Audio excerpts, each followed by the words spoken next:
Kiongozi wa Ujerumani Friedrich Merz atangaza ushirikiano mkubwa na Ukraine kwenye makombora ya masafa marefu.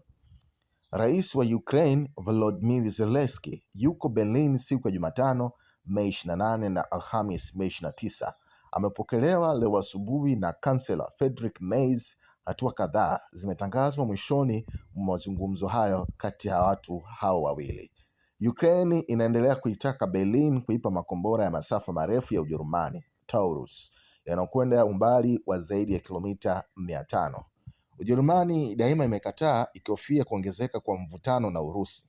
Hata hivyo, kansela mpya wa Ujerumani Friedrich Merz, ambaye anadai kuwa ni mfuasi mkubwa wa Kiev, ana utata zaidi juu ya suala hilo. Hajaidhinisha makombora hayo kutumwa kwa Ukraine, lakini anathibitisha kwamba Ujerumani itaisaidia Ukraine kuzalisha makombora ya masafa marefu.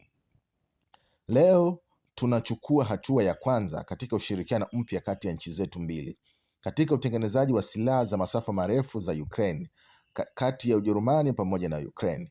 Huu utakuwa ni ushindano mkubwa wa viwanda ambao unaweza kufanyika hapo Ujerumani na Ukraine. Unaweza kudhani kuwa kukataa kwa Urusi kushiriki katika majadiliano muhimu kuelekea usitishaji wa vita sasa kunaleta matokeo halisi.